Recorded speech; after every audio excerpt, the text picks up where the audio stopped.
recording. Yes. I'd like to, before I said SAR program's finished, in truth I forgot about FNCW. So it's not going to be very too heavy, but I think it's going to give you a little bit of an overview of how to implement SAR also when you have FNCW radar. As I was saying earlier on Monday, FNCW radar are now convenient in some senses, particularly convenient economically. So you can build these systems with relatively cheap hardware, and that allows you also to build such systems quite cheaply, which means now you can look into building your own SAR system with COTS components, FNCW technology, and not only these systems cost less, but they can typically come down to be quite small, because they don't need these powerful transmitters. So the RF components, particularly the transmitter, they can be reduced quite significantly. So you can start mounting these small SAR systems into small platforms, like for example UAVs and drones and stuff like that. So you can go down in terms of mass and in terms of size, other than in terms of money that you need to spend to build such systems. So, Sorry. yeah. Have you uploaded these slides? Yeah, I have or not? This looks like it's a PDF. It's PDF. Yeah. All right, I'll upload also the PPT. Okay.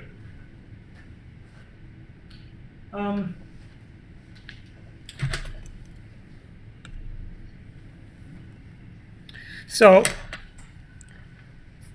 in terms of the outlines here, so the motivations, I already started talking about the motivations for this, and then we'll go straight into the SAR processing, and now we can implement the range Doppler for the FNCW. Okay? We'll not go through all the rest of the techniques, we just consider this one, which is the simplest. Then I'll show you some examples of FNCW SAR images, as I did for sort of pulsed type of radar. So the motivations, let's go through them. These items, they're low power because I can use almost 100% duty cycle. That means that my peak power is relatively low. That allows me to use sort of low peak power type of transmitters, which are cheap, which are reduced in size and weight, and then much more efficient as well. So even energy-wise, they're more efficient. The low cost, for the same reasons. Transmitters, cost of transmitters, you can avoid them, and you can also avoid TR modules. You know what a TR module is? It's a transmit receive switch. Those are very expensive, and you don't need those. CellPI, it's a low level of peak power, makes this radar more covert. So in certain applications, you don't want to be discovered. In the sense, you don't want to emit enough electromagnetic energy for people to detect your presence, right? And locate you. It's lightweight, as I was saying before, and reduced size. So they become really appealing for those applications when you want to fly small platforms like UAVs or drones, for example. That makes it possible. So you can actually have a SAR system on very small platforms. That again, they're usually cheaper than bigger platforms. Big aircraft or satellites, they're increasingly more expensive. What about the FNCW SAR processing? So the geometry is the same. So I'm not going to go through the geometry, right? All I want to make sure you understand here is that the stop and go assumption, right, that we consider for the pulse radar. And we say, okay, the moment you transmit and receive your echo, right, that moment there, that instant, it can actually be reduced to zero, that time interval, and basically approximate your transmission and reception to one point. And then you can see like your virtual array formed in a sense of a number of virtual antennas all along the flight trajectory, to cover the whole synthetic aperture. When you have a continuously transmitting and continuously receiving radar, you can't do that. So the stop and go assumption is not valid any longer. So you're continuously transmitting and receiving. You still build this synthetic aperture, but it's not discretized, okay, as in the case of Cosmic. So basically this factor K here defines the boundaries for being able to consider the stop and go conditions valid or not. And this K factor is much less than 1, then you are in the conditions of considering stop and go, and when this K here is greater than 1, stop and go is not valid. And this is the case for pulse radar, this is the case for FMCW. What are these terms here? So delta F is 1 over Ti, where Ti is the pulse, so this is the pulse bandwidth, this is Ti is the pulse duration, okay? And this BDI here, right, that's related to the Doppler bandwidth, okay? So basically, for the case of pulse radar, this Doppler bandwidth is way smaller than this here. But for the FNCW radar, it's not true, okay? Because now this delta F here is actually quite small because the Ti becomes as long as the entire aperture, which becomes comparable now with this guy here, and it can even be less than that. And in most of the geometry, this is actually true, even less than that. So this means basically that I have to consider the stop and go assumption to be more valid. So this introduces a number of issues for us. Particularly when we go and express, okay, I'm not going to go through all the details of these methods, not far away from what we've seen before, but what we are noticing here is that the what we call the intermediate frequency signal after stretch processing, right? So what after demodulating the signal with the coupler itself, right? You get this expression here. Right, this expression here, once you know the platform sort of velocity, and Tn, right, is the sweep repetition time, okay, for given azimuth position, x1, all right, if you look at this domain here, right, this so-called special frequency range, Kx and Kr, now your domain, even for a street map, is squinted. So now, what you had before was something that at least was stationary or constant along Kr. So the frequencies were defined as minimum frequency and maximum frequency. So this would be 2K F min and 2K F max. Now they squinted, and this is due to the fact that both the range, okay, and the Doppler frequency are coupled. This coupling that we saw when we looked at FNCW actually generates exactly this slope here, and you can tell, right? And this becomes a sort of slope that you get over Kr. So if you're looking at both sides, you get this. If you're looking at a squint, you get this. But these two lines, okay, are squinted because of that reason. So this changes a little bit things, okay? So now, if you take the Fourier transform on that, right, and you use the same principle of stationary phase to calculate the what you call the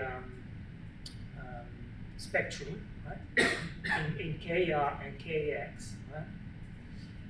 this is the difference that you get with respect to the classic pulsar system. When the stop and go assumption is varied, you don't get this, but now you do have it. And as you can see, this is some sort of rotating phase, okay, that depends on this velocity here. And this rotating phase is time dependent, of course. For the other case, you don't have that. You only have this. Okay? So that's the condition here. And why I can't see this? I think it is something to do with this.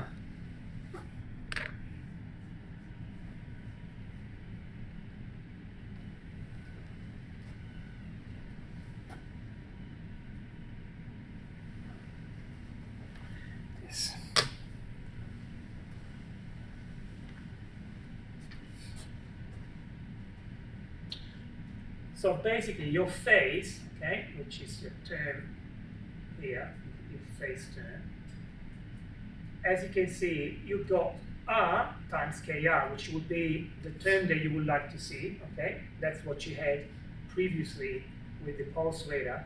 And now you have this term, this extra term here, which is coupled, you know, coupled with KX. You shouldn't have KX here, you should have KX only there. And now you've got KX also in here, so there is this coupling, and that's what basically skewing this, okay? And the same thing you get along X, because now you've got KX, right, which is coupled to KR. And that's something that, of course, generates your problem. So this term here, E, okay, the term E, right? Now we're gonna go and look what's happening in terms of range compression. The term E is whatever doesn't depend on KR. Okay, so when we do, okay, and that's what we see. When we perform, okay, this range and Doppler, okay, map over a single scalar, you can see that now if you basically demodulate your signal, right, your motion compensated signal, and you transform it into range frequency and Doppler frequency, you should see this flat, because this will be your region, all right, your domain that should be flat. And once transformed, it should produce a nice sort of sync shape. And if you look at what happens when you actually consider the stop and go assumption and you remove this term here by compensating it, all right, you can do that. Then you restore sort of the flatness of this, okay? And this is the result of the point spread function when you transform this and when you transform that. So this is basically the point spread function, which gets blurred, and with high side lobes here, it gets restored, and you get a sort of double sync function when you actually remove that dependence on the range. Okay? So once you know these parameters, okay, and these are all known parameters, Kx, of course, is something that you it's proportional to the Doppler. Okay? So you've got your Kx here. So each point of this along Kr has to be somehow compensated for to come down to a flat region like that. And this is the result basically for a particular scalar at a given position, and that's the red curve is what you obtain when you have FNCW processing, and the blue one is where if you ignore the fact that you have an FNCW signal and you use a stop and go assumption and therefore a normal range Doppler technique, then you get down to this, and you can say there's a broadening on the main lobe, and the side lobe started to rise here as well. So you lose all this energy here, which is about 5 dB, plus your resolution increases a factor between 2 and 3. So that's what happens if you ignore the fact that you've collected your signal using an FMCW and you're using just a straight range Doppler approach, okay, without correcting for those phases. Okay, so in terms of what we have to do in terms of block schemes, this is not intended for us to go into the very fine details, it's just to give you an idea. If you then want the fine details, I can give you references which actually are in those books as well. But this is to show you that how theoretically you can form FMCW psi images, okay, by correcting that phase and then simply applying a range Doppler. So what you do, see, one thing I didn't mention, but sometimes FMCW doesn't produce perfectly linear ramps, okay? That's the way you generate your chirp signal, whether you generate it with DDS or with a PLL, that there might be some non-linearities that you have to deal with. So you can correct those in here, which is part of the processing that you may account for when you use FMCW radar. But anyway, after this, you should have pretty straight lines. Then you go through range compression, okay? That's what you have to do here, okay?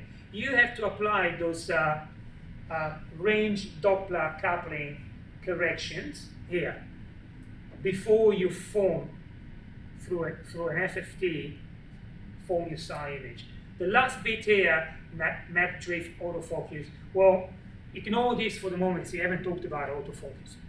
One reason why you might need autofocus after applying your range Doppler is to correct for, let's say, deviation from the flight path of your platform.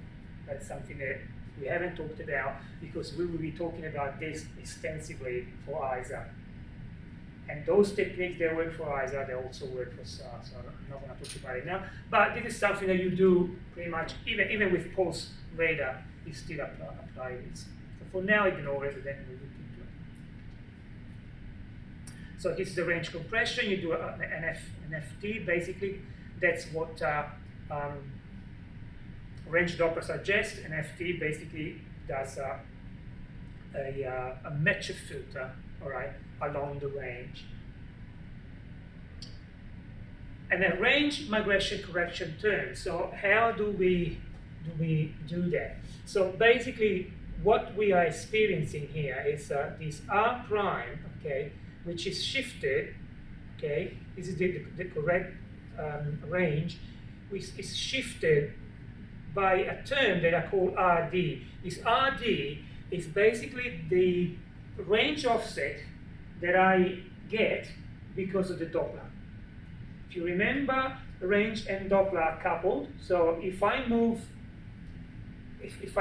my say target along the Doppler and keeping the same range, a target that is sitting in the same range cell but with different Doppler appears in a different range cell, and that gives you that skewing, okay, in an FMCW radar because of the coupling between range and Doppler.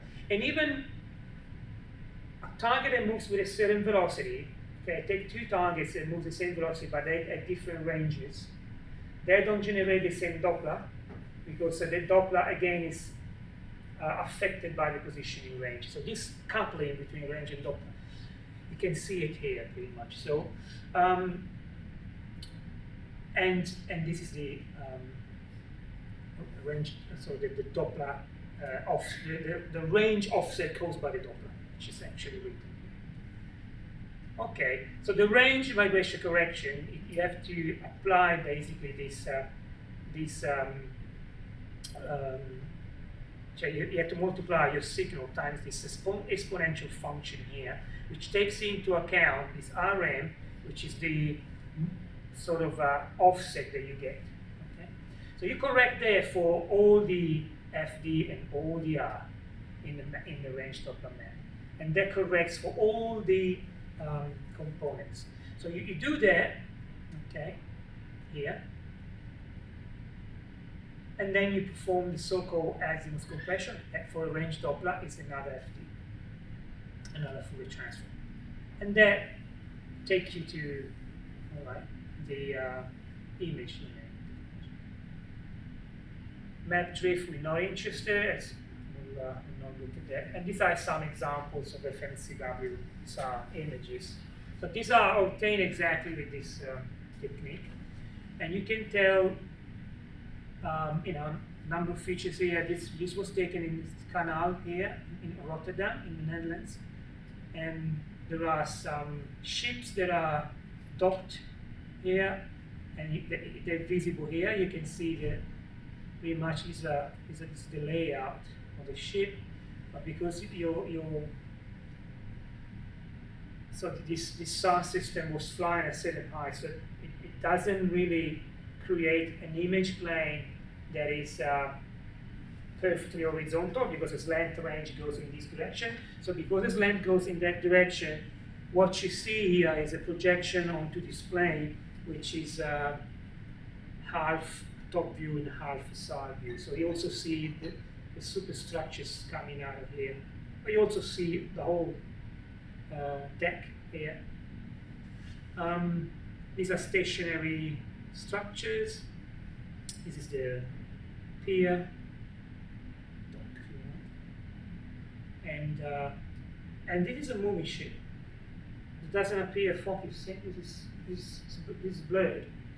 And the reason why it's blurred because this was moving. So during the coherent processing interval, the integration interval, the synthetic aperture, this was moving and then it appears migrating in range of Doppler. So you can't figure out what this is. You can if you apply ISA processing to that, but that comes later. That's another case. This is an airborne. This was airborne too. And this is an example, if I apply just simple unfocused range Doppler SAR. No motion compensation, nothing. What I obtain is an image that is focused only around this area and it gets defocused outside. But what I can observe here is something even more interesting. So this system had a PRF that was much larger than the clutter Doppler occupation.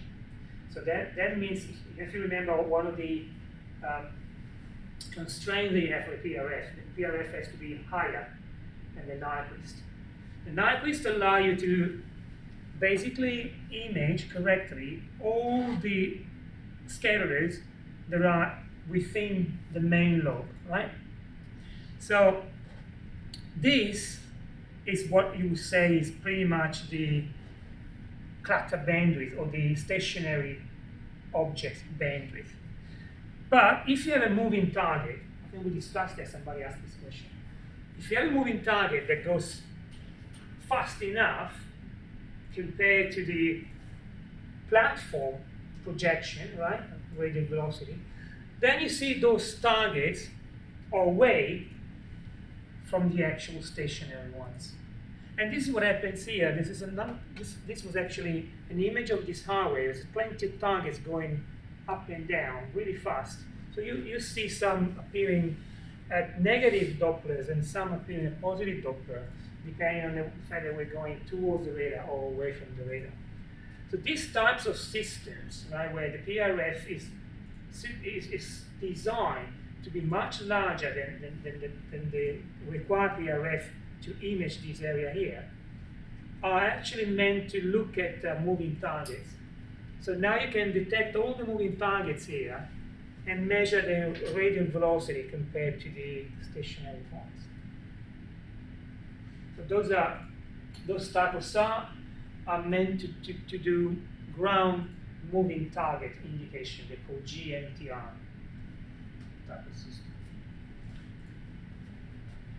And what you see here is actually one side lobe. Now, maybe if I switch off the light, I can see it better. But there's a main lobe here, then there's a node here, and then there's another little bump here in terms of beam power, beam pattern. And that's a side lobe of the synthetic aperture. You remember saying, you focus, then you get side lobes. There you go.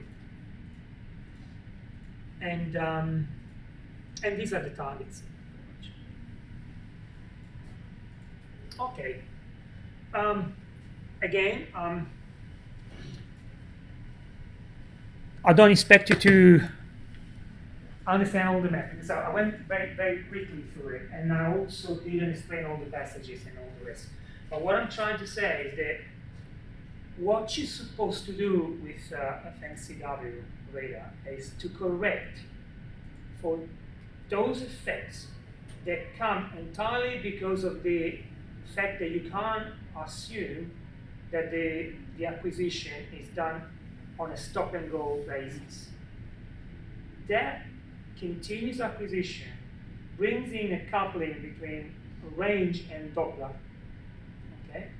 And because Doppler, for a range Doppler approach, is related to azimuth, then now you get an azimuth and range coupling. This coupling also, right, is present in the Fourier domain, the Kx and Kr.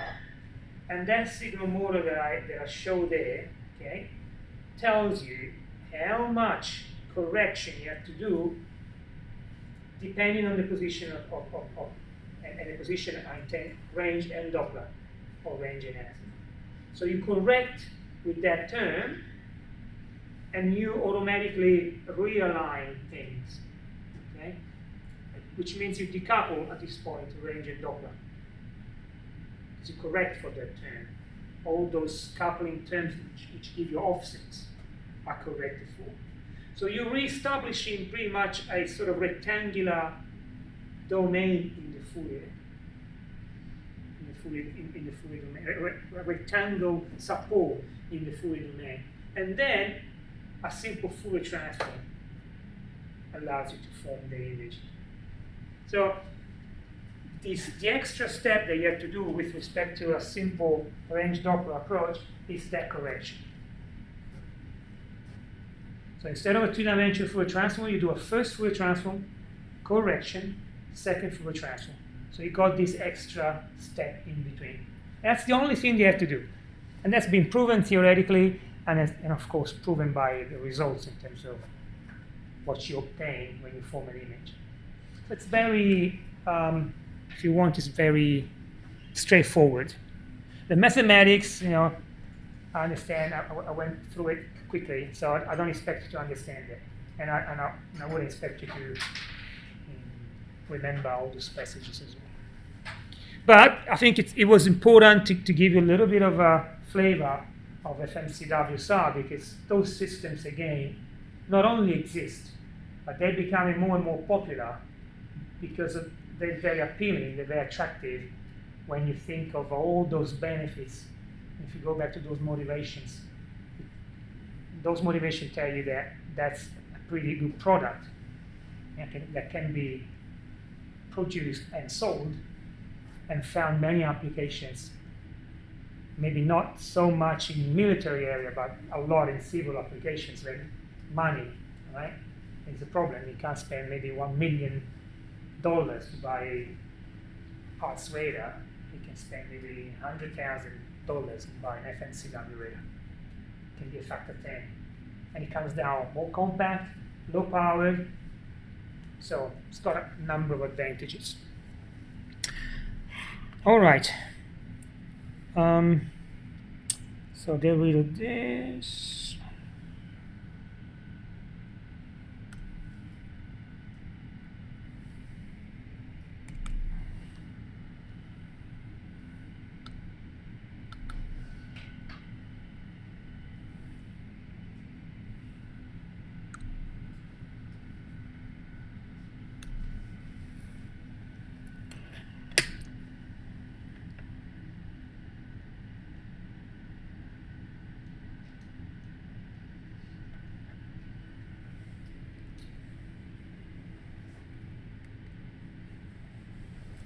Okay, so we start talking about ISA now.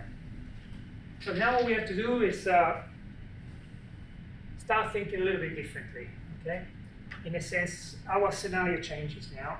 What we're interested in now is not really image the ground necessarily from, you know, the top. But now we may be maybe installing our radar everywhere. It could be on the ground, it could be on a ship, it could be on the aircraft itself. But our focus now is to form an image of a moving target that we have detected, and maybe we have been tracking, we have been following, and of which we want to form an image simply because we are interested in understanding what their target is. Yeah? And maybe, potentially, even understanding exactly what their target is. So what I'm talking about is some level of classification. I want to try and understand as much as I can about their target. Level of classification, there are many levels of classification, right? Let's say there's a coarse classification. It could be, all right, that's an aircraft, that's a ship, there's a car. There's some less coarse level of classification. Okay, that's a car, understood there, but it's a large car, small car, it's a medium car, it's a large ship, small ship. And we go up and we refine more and we say, okay, that's an aircraft and it's a 737, a Boeing 737. It's not an A340, it's a 737. See, now we are going towards recognition. And then maybe we're going to say, okay, well, that's a 737 second family and it's got, this particular feature. Good. We're going up to identification. And that's a tank, it's mounting that particular cannon, and it's rotated this way, and it's got this particular, tires, or, we do fingerprinting. That's the maximum level, that we know every single detail of it. It's almost like having a specs, right? So all these levels of classification, of course, the higher we go, the better. And of course, with radar images, you can only get to some point. It will depend on a number of parameters that we can use as sort of performance indicators that can tell us about with these particular parameters. You can go up to classification, you can go up to recognition, you can go up to identification, so on and so forth. Well, that means that we have to provide a means to extracting certain parameters or extracting certain features that then can allow us, classifying the target. To do that, most of the time, we go through the formation of an image. I'm not saying this is strictly necessary. The information that is contained in a receipt signal, or the information that is contained in a formed image, right? The formed image doesn't have more information than a receipt signal. It might have less, but it can't have more. You can't add information. So the receipt signal it's got all the information you need. The fact that you're processing a signal means you can extract that information. It doesn't mean that you add it in. So, said that, we have to automatically imply that maybe forming an image is not strictly necessary to recognize that target. It can be done directly from the receipt signal. The problem is, how can we do that? The receipt signal looks like something abstract. Doesn't look like anything I can recognize. So, even today, even in 2018, most of the recognition is done through a human being, a human operator, that looks at the image. The final step, the final decision is made often by somebody who's looking at something, an image or a profile. So when we look at images, then that means if you look at images, somebody has to provide an image. And even if we want to implement some sort of automatic target recognition type of machine that you input data and this machine tells you, right, this is the target type, this is the target classification. Even in that case, for us, to build that machine, right, we have to build it based on some criteria. And what are these criteria? Well, I can't teach a machine how to read just raw data if I don't even know what I'm looking at. What am I going to tell this machine? Just look at the data. Now today there's AI, right? It's AI. So put a black box, feed this black box with billions of data, and then eventually the magic box will tell you the truth, right? Well, you gotta believe in that, though. And eventually, even if you believe in it, I find it hard to rely on something that I don't even know how it works.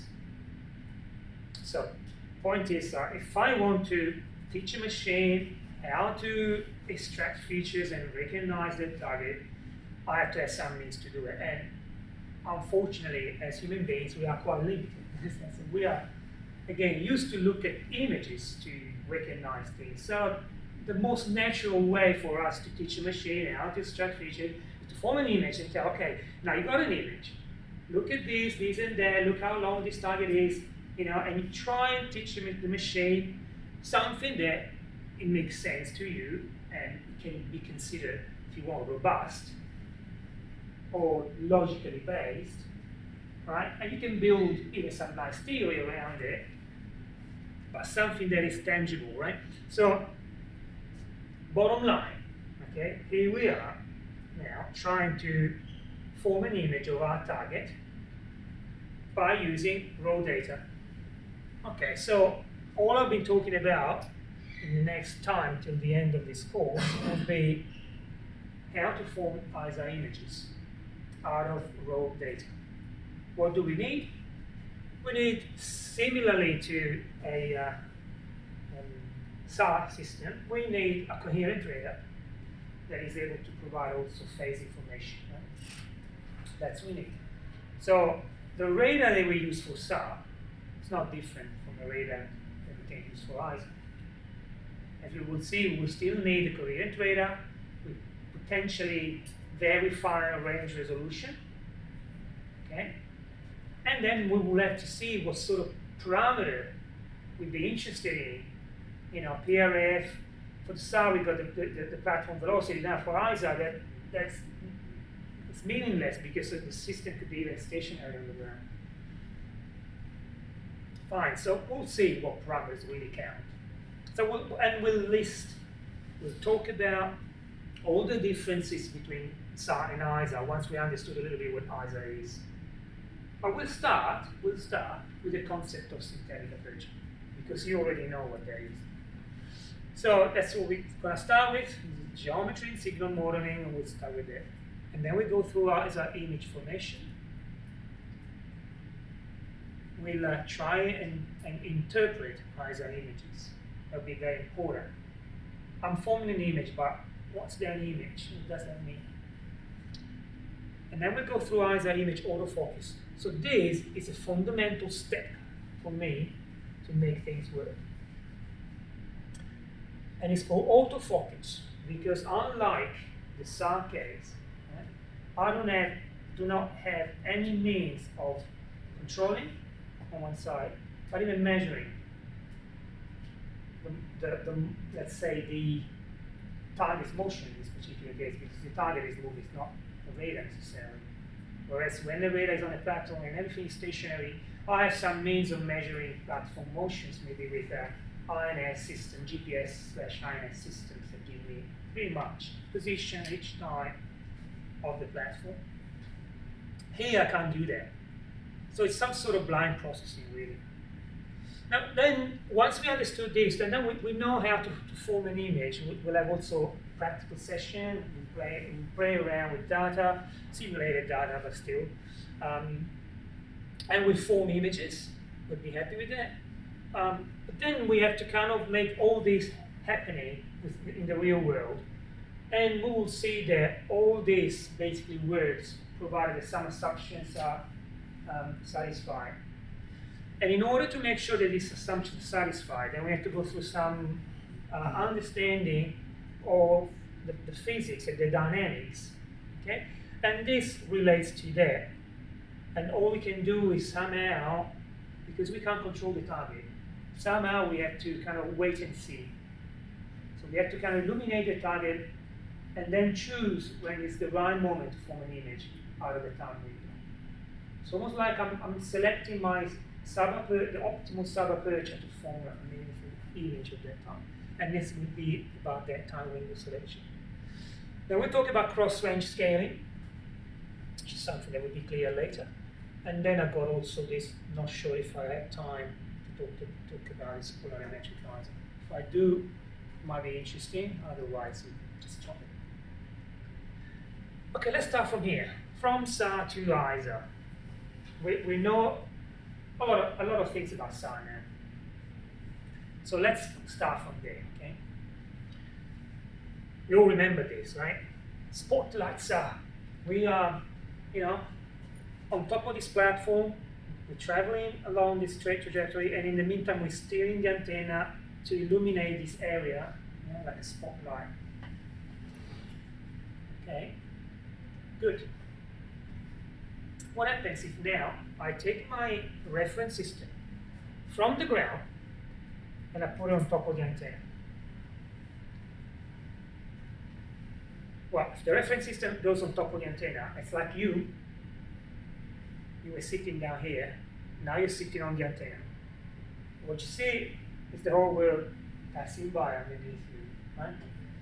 If you're sitting on the antenna on the airplane, right, it might be a bit dangerous, but imagine sitting there for a minute. You see the ground moving underneath you. So I can imply now that actually my antenna is stationary. And what I'm illuminating, I can consider that as a target, right? It's moving.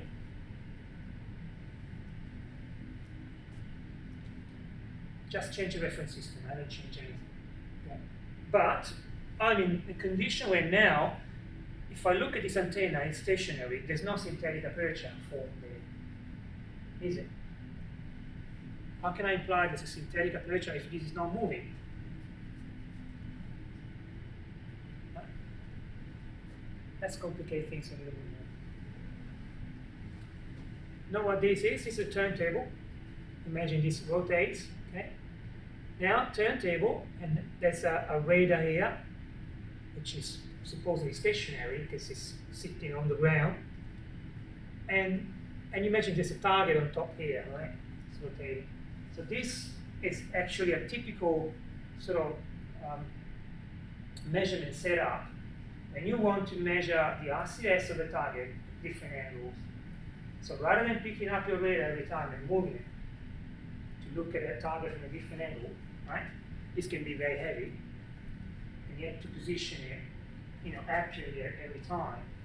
It's much easier if you keep this steady and rotate this turntable, and you can control the angle very accurately, and it doesn't cost you, all that effort. So what happens if you're sitting here and you go on the turntable and you start rotating the turntable.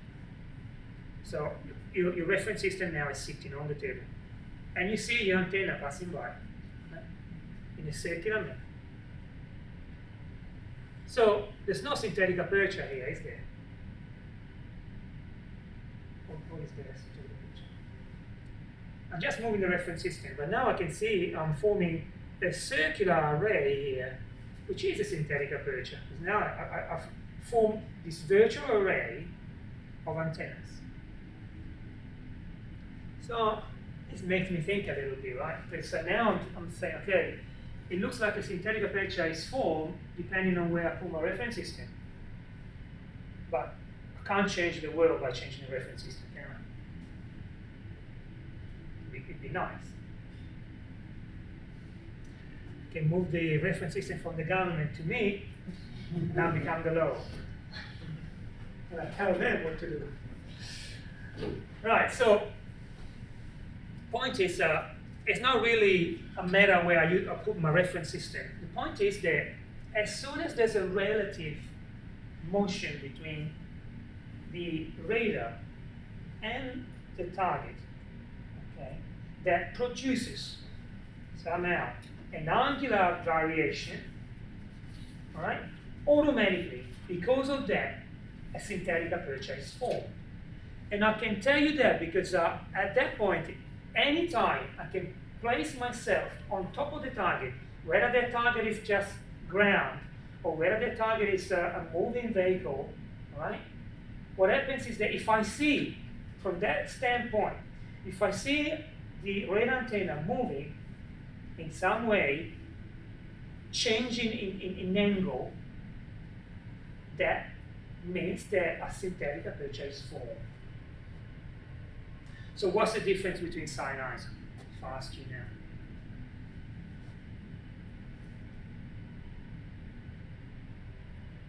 It's not much difference because what's really stationary and what is really moving. I think if you place a radar on the ground, is it really stationary? I think Galileo has proved us wrong many years ago. We are moving, we are rotating, yes.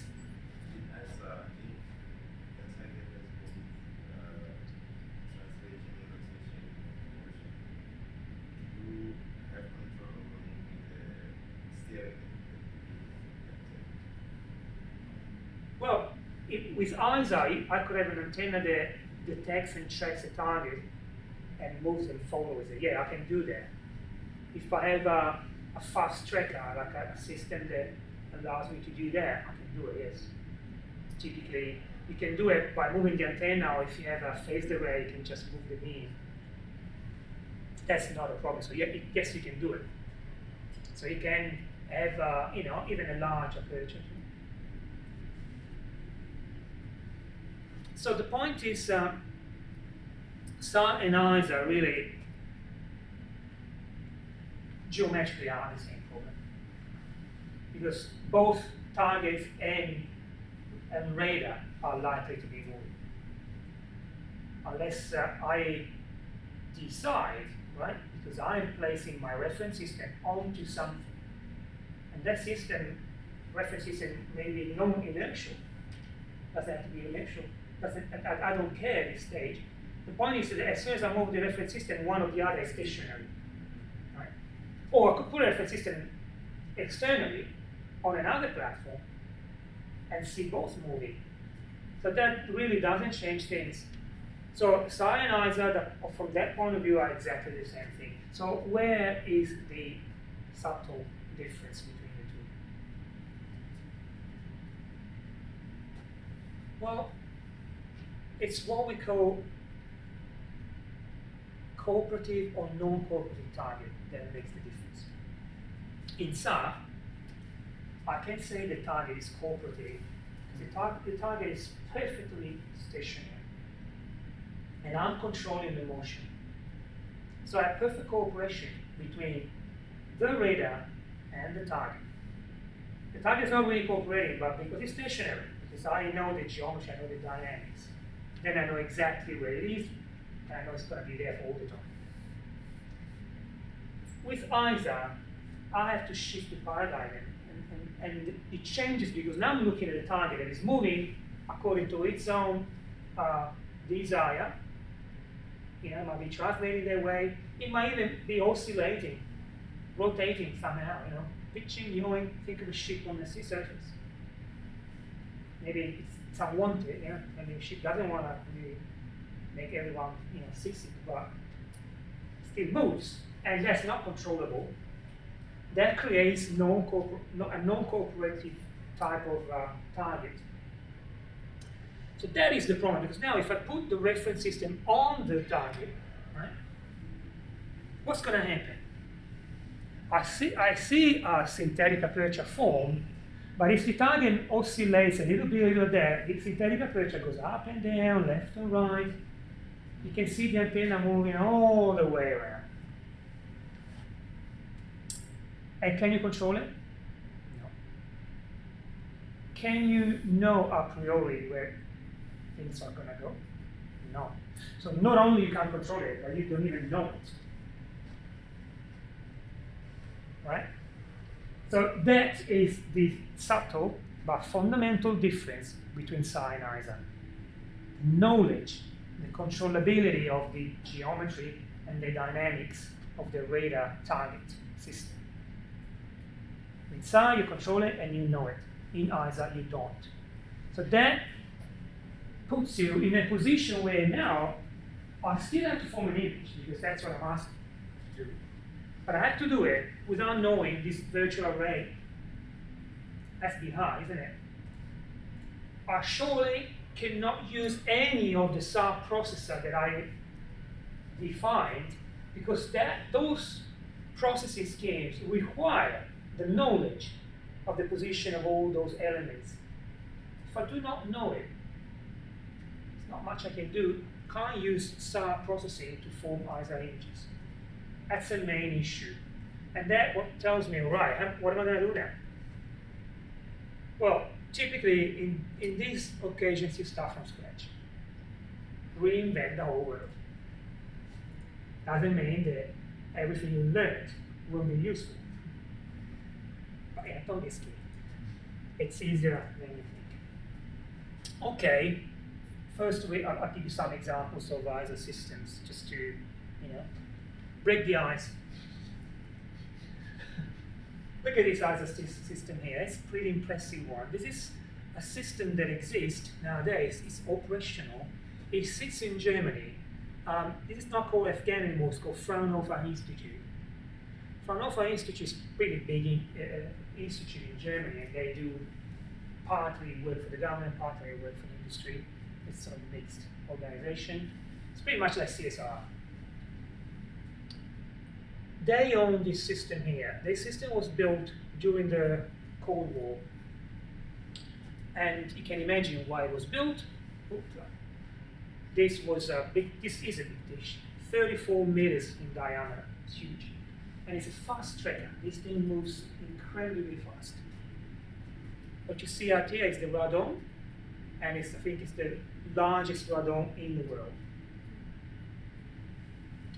And so there was an L-band radar, and the L-band transmitter and receiver is still there. And it was used to, of course, detect and track ballistic missiles incoming from Russia. Okay.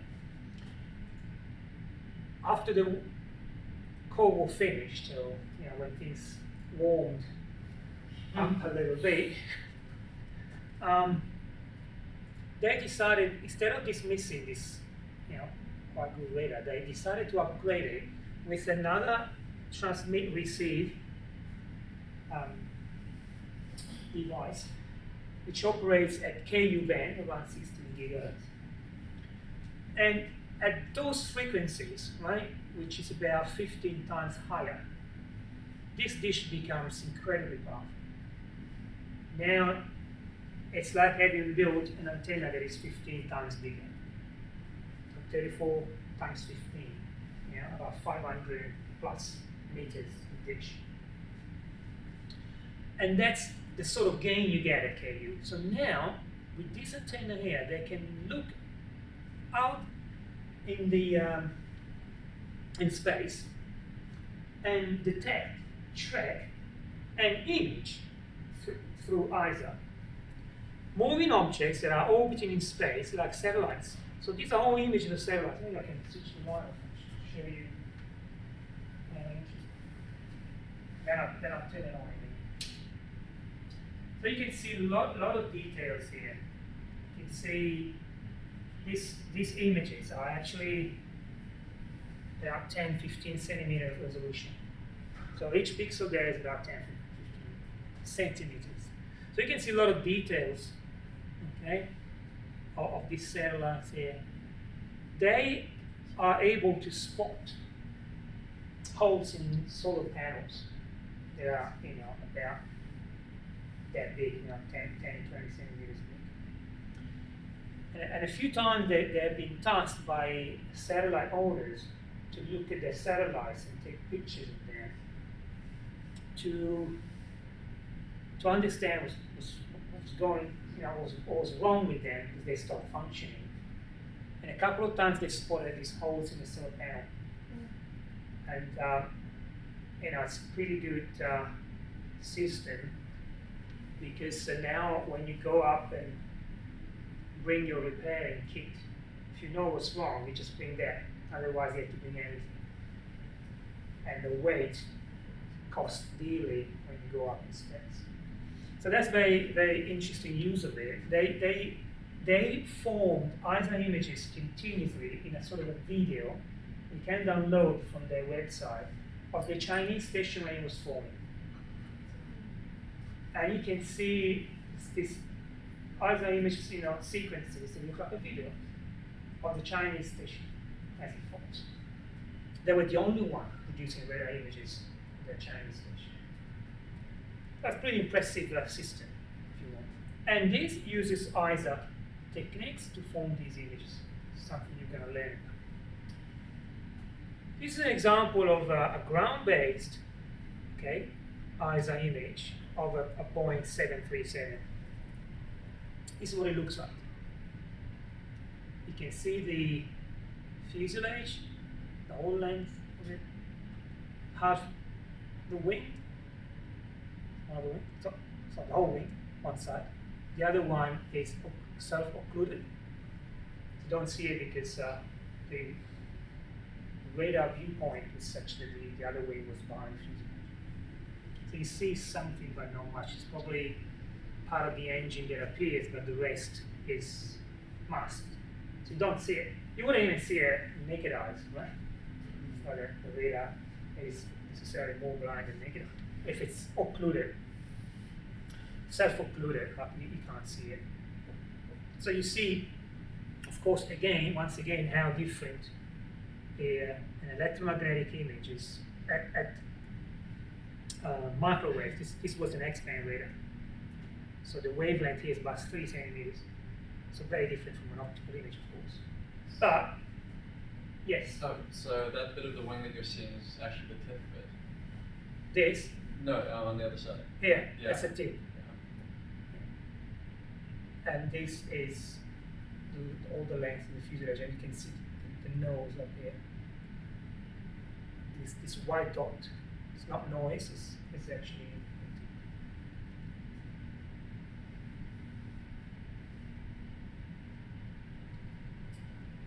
I think this is abandoning me. Oh no, there you go. Genuine window.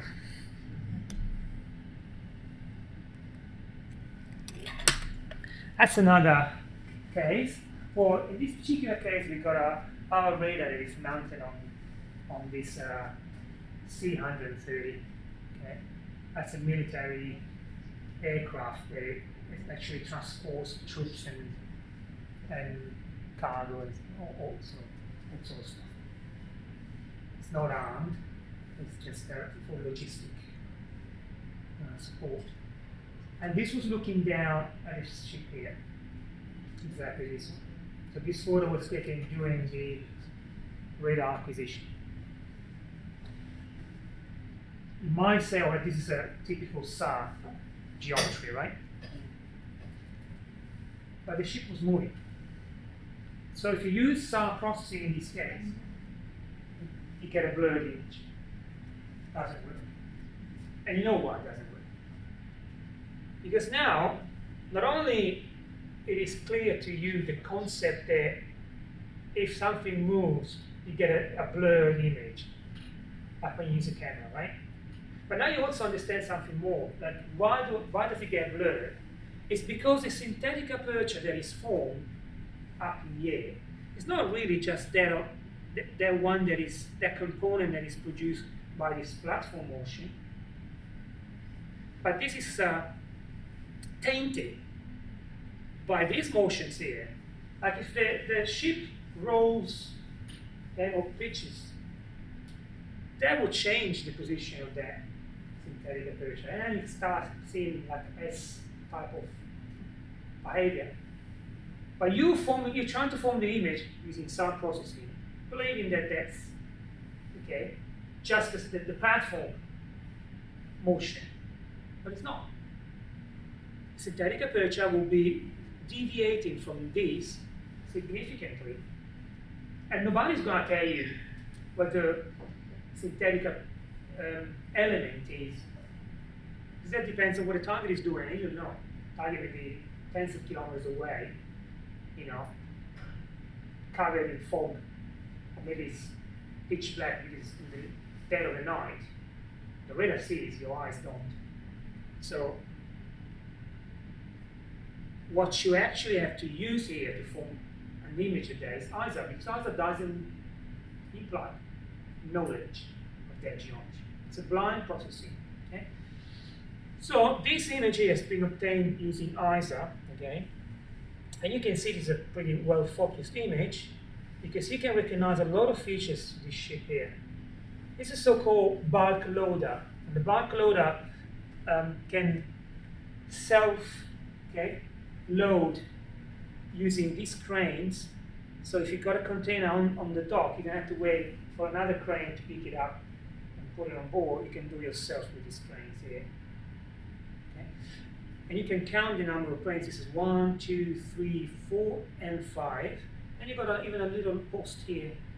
I don't know what that is for, but there is one here. And if you go and count them here, it's like 1, 2, 3, 4, 5, and you can even see the little one here. That little guy there is visible. Then you can see the superstructure here, this one. And this long, it looks like a long side lobe. You know what that is? Smoke? It's not smoke. Can't see it.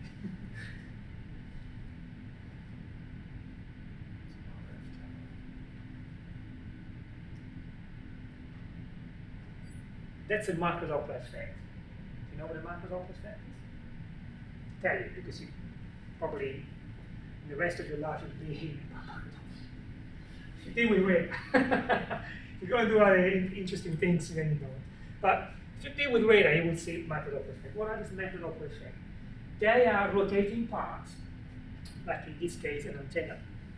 Because they're rotating, right, they are like a separate body from what you're trying to image. They have different motions.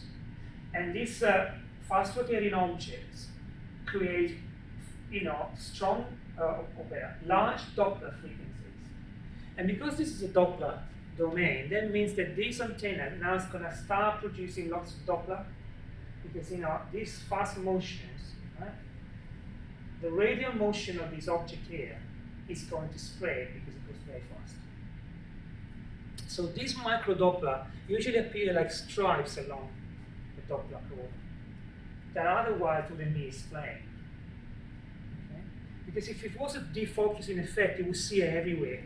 So the whole ship would appear defocused, not just one point. Yes? Random hypothetical, but if this ship had its own radar system and was transmitting, would that, in the same band that you're looking at, would that white out? That would disturb greatly that system. Absolutely. That's called interference, and you should always be aware of interference. So if it's exactly the same frequency, then this antenna, of course, is rotating, so it's not just moving towards the rear all the time. So you would have this kind of periodic type of flashes of interference, and you should run some sort of analysis then to try and understand what the effects on the image can be. Typically, if they use a different waveform, doesn't get demodulated coherently. So what happens is that this typically increases the noise floor because it gets spread everywhere.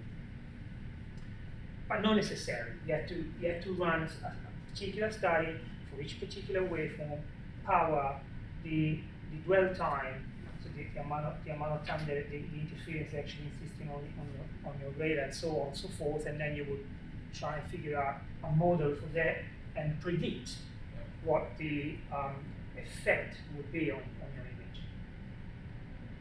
Provided that you can't do anything about suppressing that interference, which usually you can. Modern radar systems especially, they become more and more robust against interference. This is a spaceborne ISA image, which means that the data is being collected by a spaceborne radar particularly this was a space-borne SAR system. So space-borne SAR system, right? We've seen some examples before. They, work as SAR systems based on, the orbit they are. So now, if this space-borne SAR system is illuminating an area and there's a moving target, in this particular case, this target is not what you see here. Just, put a picture there to make you understand this is ship. So don't try to correlate this with that. There's no correlation. It was a target of opportunity. I don't even know what that was. Anyway, this target was appearing also in the SAR image, but it wasn't this focused at all. It was all blurred. So now there are means of reprocessing that data with an ISA processor and obtain something like this. Because, again, the information is in the received data. It's the way you process it that brings out, a better or a worse product. In this particular case, a worse or a better image. So if I process the data suitably, I can get this. If I process the data another way, I don't get it. Okay? So ISA can bring this, and you can see how well focused this target is. You can see bright spots, you can see the contour of the shape, I can see a lot of things. And you can go and measure, the width, the length, recognize some features. If you have a database, of targets and the way they respond at those frequencies, then you can compare and you can even recognize the target. So when you look at these images here, they're electromagnetic images. If you look at this for the first time, you say, well, what the hell am I doing with it? Fair enough.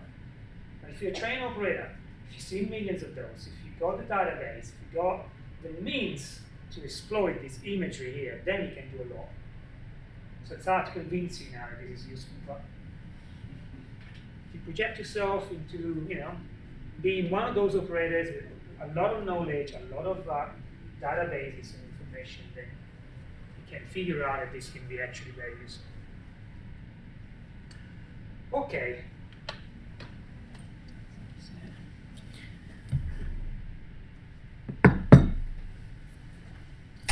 As I said before, now we have to do it, okay? We have understood a little bit what ISA images are, and the geometry has changed. The conditions around are changed, because now I know much less about my geometry and the dynamics of my radar time. So what I have to do is basically come out with a way now to derive my ISA processor, or those steps, processing steps that I have to follow, right, to form an image like one of those you've seen, using the raw data that is collected by the radar. So first of all, I have to go through some signal modeling, right? So the notation is not exactly the one you see for SAR, partly because two notation were developed at different times and almost in parallel, but not really in a coordinated way, but also because some of the things that you define here are not necessary for SAR and vice versa. So, forgive me if the notation is not exactly the same, but it will not be that different. So, let's assume I got a transmitted signal that is a set of pulses. And each of these pulses here is transmitted at a particular time, and the distance between one pulse and another is TR, which is the repetition time. So this is the way a pulse radar works, right? Periodic waveform transmitted every TR. Each of these pulses here have some sort of modulation, which can be amplitude and phase of both. Okay. Amplitude modulation could be, a rectangular function that defines the length of the pulse, for example. This phase modulation can be, related to a chirp, can be related to a digital modulation, like a barcode or pseudo-binary sequence, whatever. I don't care. Again, the waveform that I'm using doesn't concern me because the results that I will obtain, also in this case, will be independent of that, theoretically. What the waveform will buy me is, for example, range resolution. It will buy me maybe side lobe levels, a number of nice features. So when I say what I'm going to tell you is independent of that, it's true, but the results of my image will be the same. Okay? Resolution will change according to this, side lobe levels will change according to this, and so on and so forth. So what I'm telling you is, okay, my theory will not depend on that. And it's true. And that's why for me, from now on, this will be simply S. So what happens if I take a Fourier transform of the kth transmitted pulse? If I do that, it means I have to transform this particular guy at KTR. And what I obtain is a spectrum of this waveform times an exponential function that takes into account the fact that I have sent this pulse after KTR seconds. Okay? And that's, so the delay becomes a phase function. Now, in order to be able to write the received signal, I have to make an assumptions about my target. Similarly to what I did for the SAR system, I'm now imagining that my target is composed of a number of scalars. So if my target is contained within a certain volume, say it's a car, it will be a volume that it encloses the car. If it's an aircraft, it will be that volume, ship, that volume. And within that volume, I have a number of scalars that are somehow representative of that target. Some will be, some bright points will be stronger than others because that is the reflection of a dihedral or some main structure, and so on and so forth. There can be any number, right? I'm not limiting the number of those. Well, I'll show you then that this type of target assumption here, which is called point-like target, can also be substituted with the description of a continuous target. And I'll show you that in a couple of slides. So this is to say that I'm not confined necessarily to this target description. But it makes it simpler for me to explain what the received signal looks like. Because now, for each of those scalars that are present within this volume, I can assume that there will be an echo. So each of these scalars will produce an echo back towards the radar. And the echoes that will be produced will be a number that is equivalent to the number of the scalars here. And these echoes will be independent of each other. So I also assume independence. So the characteristics of these point-like scalars, is that they're omnidirectional, so it doesn't matter from which side I look at them, they always respond the same way. And they're independent of the others. It is a quite strong assumption if you want. Okay? We'll remove that particular one later.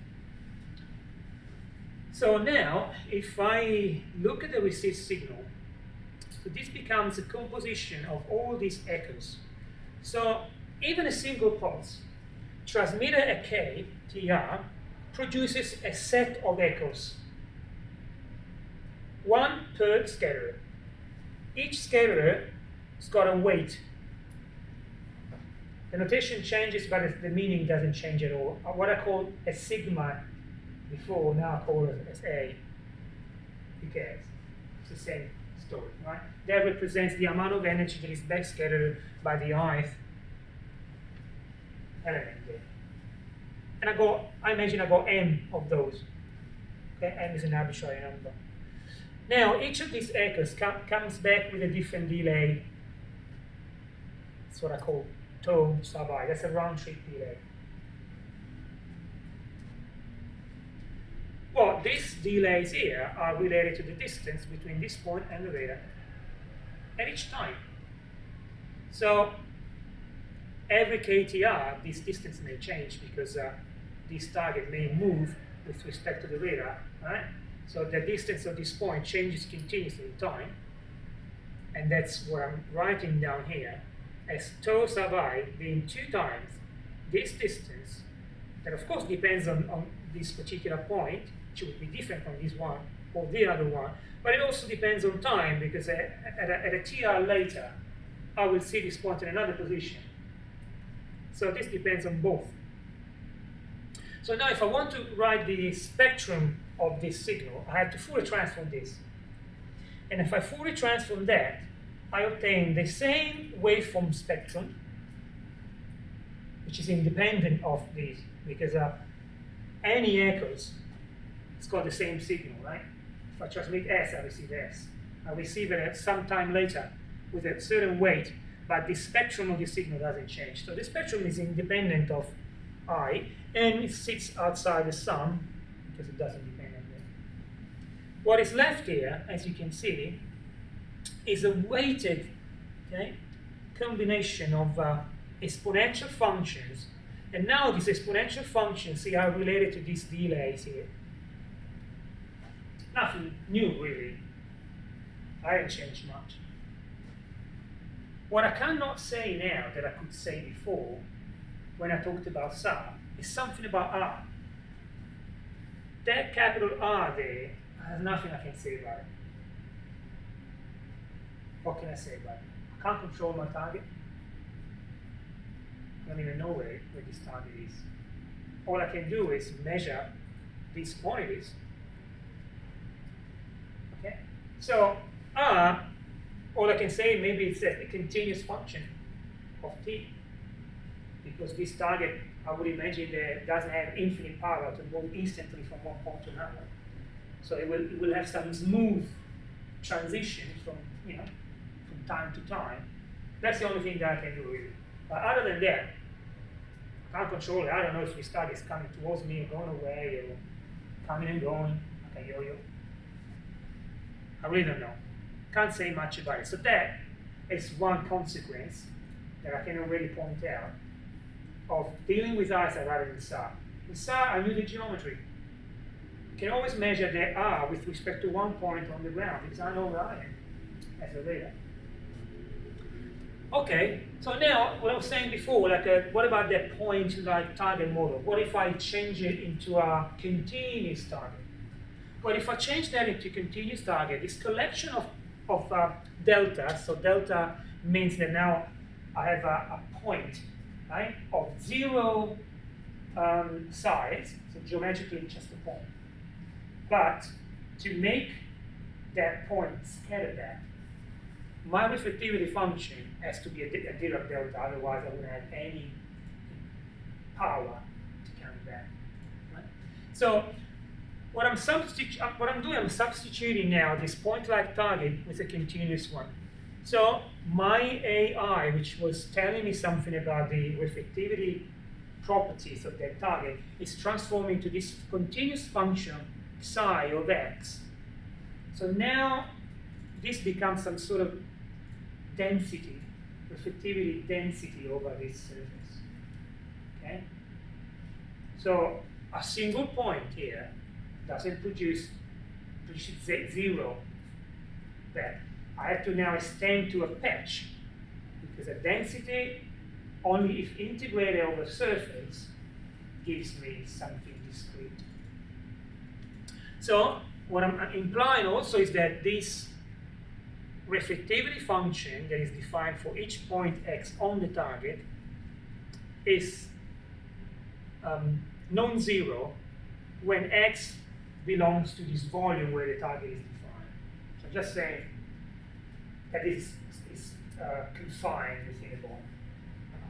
So what is this? It's a description, an electromagnetic description of my target. It is what the radar sees. It's what the radar senses. Because if a target is there, but its reflectivity function in a particular area is 0, right? I might see it maybe with my eyes, but the radar doesn't see it. Maybe because that material is transparent to those frequencies. Or maybe because that material absorbs all the energy, every single speck, and doesn't return anything back, that would be 0 for that particular point. Does it make sense to you? So what really the radar sees, and what the radar will produce in terms of image, provided you know how to do it, is that. So, why am I saying that? Because that will be what I want to image. That's what I want to estimate. That's what I want to recreate out of my collected data. So as you can see, this right goes into my received signal. Here now, instead of the sum, I've got an integral because it's a distributed target over all those values of x that cover the volume, okay? And for each of these x, now x stands in the continuous domain. It's not discrete here and there, but it's continuous. And I've got a phase associated for each of these x's here, values of x. So this model is not different from this at all. Right? It's actually the same, but instead of the sum, now I have the integral. Okay? So this is what I receive. And what I want is in here. So I've got one good news. Okay? What I want is in my received signal. But that was kind of fair enough. The bad news is how to get it out of there. This is some function of x. This is something that is function of f and k, frequency and time. And there's a lot more involved in there other than this. I wish I had something here that was actually equal to that. That would have been a direct answer, right? So this is a typical inversion problem, where you measure something that is related somehow to what you want to extract. But that relationship, right, is somehow a little bit contoured. It's a little bit complicated. And you want to invert this problem so that you extract this out of the measurements. This inversion problem is my imaging problem that I have to solve. So the phase associated with the radar target distance, right, is this one here, which is this bit here. So 2 pi f, 2r divided by c, 2 pi f divided by c. This is the phase associated to the radar target. And that's the phase, the information that I need. Okay? These are the KTR. That's not a piece of information because this is below. As this doesn't bring any information either. Why would it? And the other piece of information is in here, of course. That's what I want. Right. Straight isorange approximation. I already talked about that. Far field, straight isorange. We've seen it with SAR system. Here I've got a nice picture that I should have maybe shown you before, but this explains what a far field condition is. So basically you're trying to approximate, see, this spherical wavefront. Now this is represented in 2 dimensions. In 3D you can imagine a spherical wave, right? And the tangent plane here becomes a straight line, tangent line. Okay? So what you're trying to imply here is if you're very far away from this point and this area is much smaller than this distance here, then you can approximate this, spherical waveform with a planar wave. It is also called straight isorange. And we understand this from here. So what I'm trying to say is that I'm trying to neglect this distance here, right? So when these two are practically coincident, I can neglect it. If I can neglect that, it means that a point that is here, right, has a distance from O that is equal to this point from here. Straight isorange because it means that isorange cells are actually straight. They're not curved. So what I'm trying to say is, all right, I assume that my range cells are not curved, but are actually straight. And I can do it if I'm very far away from point O, and the area that I'm considering is quite small. But think of targets, 10 meters, 20 meters, even 100 meters. When you look at them from 10 k's or 20 k's, they look like very little patches. Right? If you look at the angle within which this target is spinning, it's very narrow. So this approximation is very well accepted. If I do that, it means that this range here, right, I can approximate it now with just the y coordinate. Forget about the x coordinate. Y is the range. X doesn't play any role because I've straightened it out there. So for any x, y doesn't change, which is the distance. Perfect. So if I can do that, now I'm going to move second part of the slide where I'll show you that I can represent that distance as the sum of two separate distances. The first distance being the distance between the radar and one point on the target. So this point, okay, will be the point where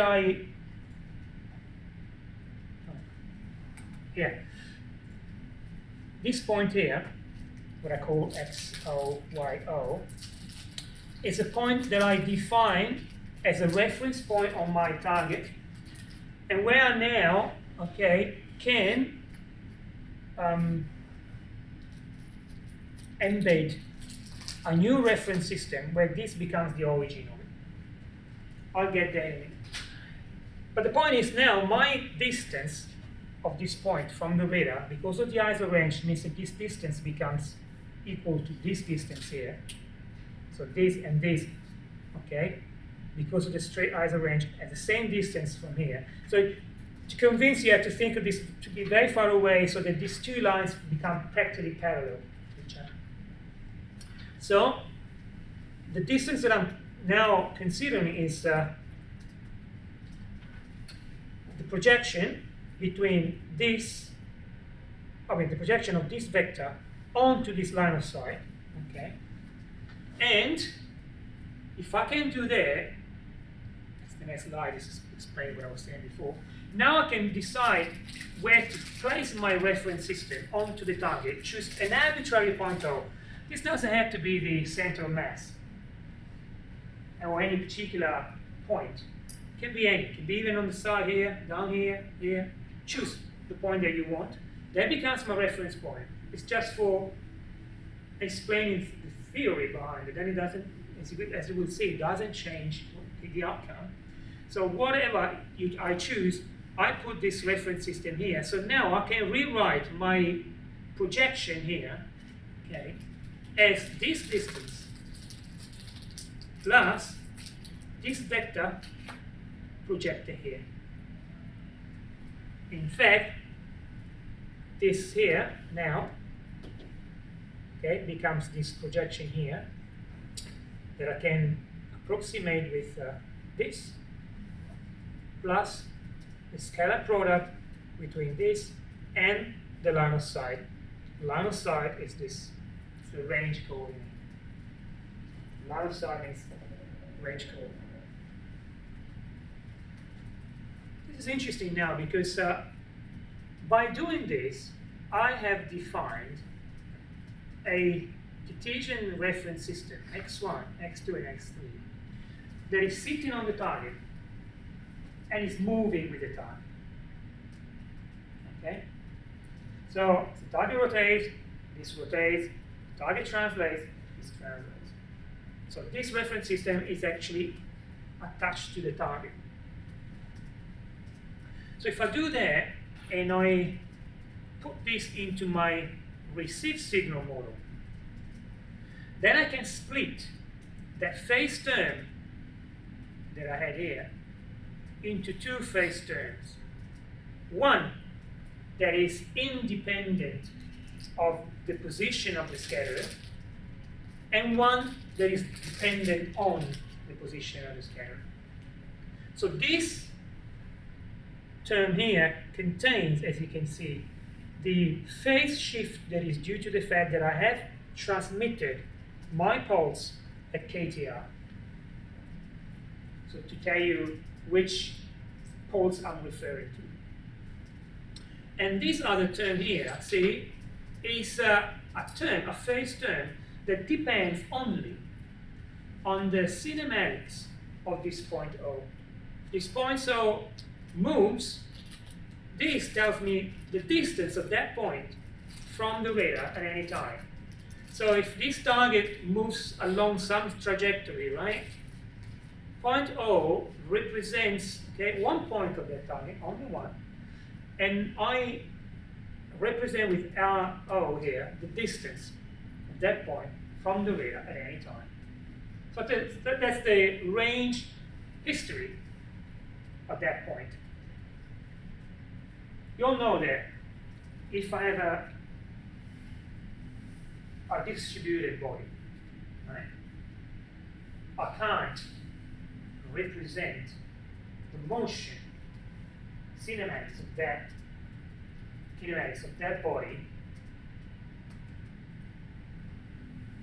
by describing only the kinematics of one point. This body is composed of an infinite number of points. So for me to describe the motion of the body, I have to describe every single point. So I need an infinite amount of information to describe it. Nothing to do, that's the truth. But what I'm going to do now, I'm going to constrain my problem to only rigid bodies. Now, the moment that you make that assumption that you're dealing with rigid bodies and not with fluids, for example, things get much, much better. Because now, from an infinite number of parameters, I can reduce to 6. A rigid body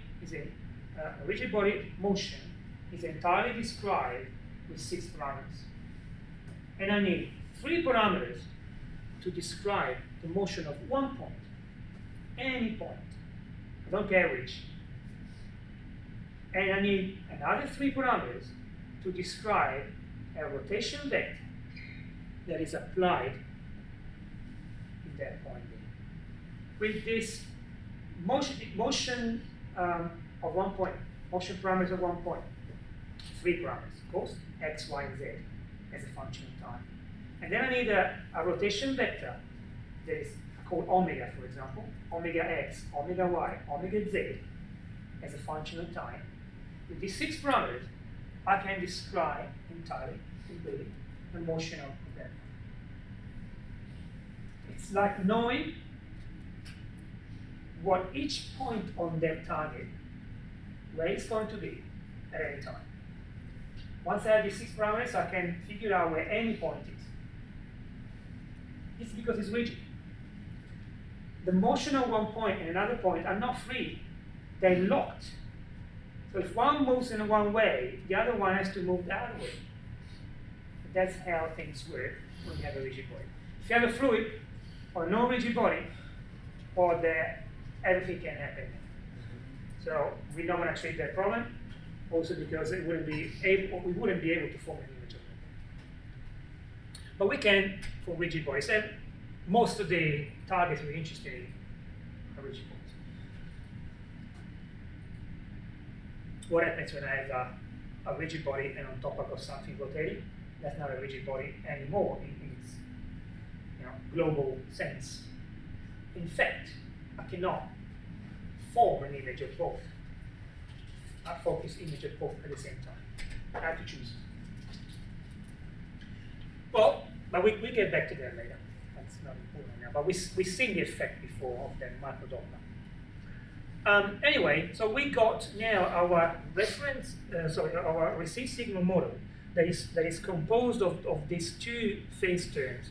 So this phase term here is the actual piece of information that I need, because this is related to the position of any scatterer, okay, inside this target here, and of course the reflectivity function that is associated with it. So I've got the so-called radiometric information here, so the intensity, and the geometrical information there. But they're somehow embedded, okay, in this sum, with all these components, in this phase, all right, which of course, being phase, is highly ambiguous, that repeats itself every 360 degrees. Plus, I've got all this stuff here multiplying that. And that's my, cloud. And out of this cloud, I have to pull out an image. So that's the so-called static model. Right? If I make it dynamic, because it is dynamic, right, my target will be moving. But now, if I consider a reference system on my target, right, which is point O here, what's going to happen is that as the radar moves, and again, why is the radar moving? I don't know. Maybe it's moving, maybe not, I don't care. But if I put myself onto the target, I will be seeing the radar moving, right? Forming this synthetic aperture around. So if that happens, it means that now my line of sight changes in time. But the position of X, or any X here, would it be changing in time? No, because I've chosen a reference system for which those points are actually stationary. So X doesn't change, but the line of sight does. And what about R0? Would it be changing? The distance of point O from the radar? Would it be changing or no? Yes. Target can move back and forth. Huh? So the only thing that will change in my signal, it will be exactly the same, but now I have to add the dynamic component. So R0 will be dependent on time, and same for the line of sight. All the rest remains the same. The spectrum, why would it change? It's a transmitted spectrum, transmitted waveform spectrum. KTR, okay, that's something that I decide, but a clock, every TR transmits, fine. Anything here, this A sub I, right? I assume they don't change in time. That's a reflectivity function, unless the target is changing its structure or something.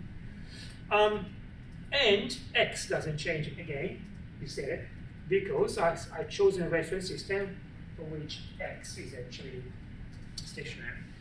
And the line of sight changes because now the radar is looking at the target from different angles. Target may be rotating, but even if the target translates, target moving from here to there, okay, if you imagine that the radar is sitting down there at the bottom of the room, right? And you see this object here, so the radar is seeing this object from this angle now. And as this object moves, it's not rotating at all, and it's perfectly translating like this. When it gets to this point, so the radar is looking from this angle. So it's almost like the stereo rotated like this, right? It's not a real rotation, it's an apparent rotation. We'll talk about this in a minute. But this can happen. There you go. Anticipated. So targets can rotate because of their own motion, right? Think of a ship, it's pitching, it's yawing, it's rolling. These motions can be described by a rotation vector that is insisting on that point O, and it's telling me in this moment it's rotating this way or that way, and this rotation vector changes in time. If the target is only, say, yawing, this rotation vector will be vertical all the time. If it's only rolling, okay, like this, so the rotation vector is like this, right? If it's pitching, rotation vector is like this. But if it's a combination of all those, it means the rotation vector is jumping up and down, left and right, trying to describe that rotation in that time. Okay? So, and this is the real rotation, right? But then I show you that there is an apparent rotation that is generated simply by the translational motion. So the radar it's like it's looking at this target and the target is rotating like that, simply because the target is translating. The perspective from the radar changes. So you get an apparent rotation. So what's the total rotation? It's the sum of the two. You sum the apparent rotation and the rotation that is produced by the translational motion. Sorry, no, this is the apparent rotation that is produced by the translational motion. This is the target motion, sorry. So the real rotations and the apparent rotations, add them up together. These are two vectors. You add them up together, and you get a total rotation vector. Okay, so that is what you get in terms of total rotation. And this total rotation vector is what generates, okay, sort of the rotation with respect to the radar. That's what the radar sees.